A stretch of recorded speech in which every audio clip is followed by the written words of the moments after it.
ఈ రోజు మీరు చూస్తే రేపు 14కి ఎగ్జాక్ట్ గా 18 నెలలు అవుతుంది. ఒక్క పింఛన్ల కోసం 50,763 కోట్ల రూపాయలు ఒక్క పింఛన్ కింద ఖర్చు పెట్టాం. ఈ రోజు భారతదేశ చరిత్రలో ఏ రాష్ట్రం కూడా ఇంత పెద్ద మొత్తంలో డబ్బులు ఖర్చు పెట్టడం లేదు. ఒకసారి మీరు చూస్తే మనం సంవత్సరానికి 32,143 కోట్లు ఖర్చు పెడుతున్నాం. మన తర్వాత ఖర్చు పెట్టే రాష్ట్రం తెలంగాణ 8,179 కోట్లు. కర్ణాటక మనకంటే ధనిక రాష్ట్రం, మనకంటే పెద్ద రాష్ట్రం, వాళ్ళు ఖర్చు పెట్టేది 4,712 కోట్లు.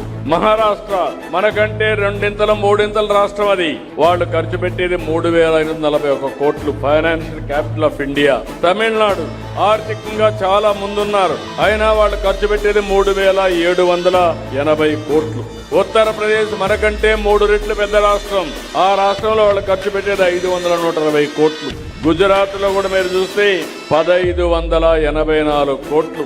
అంటే ఎందుకు ఈ మాట చెప్తున్నారంటే దగ్గర సంవత్సరానికి 33,000 కోట్లంటే 5 ఏళ్లలో మినిమం 1,65,000 కోట్ల రూపాయలు నెలవారీగా పేదలకు పింఛన్లు ఇచ్చే ఏకైక ప్రభుత్వం ఈ ప్రభుత్వం. 63,25,999 మందికి ఇస్తున్నాం. 2,739 కోట్ల పింఛన్ రూపంలో ఇస్తున్నాం.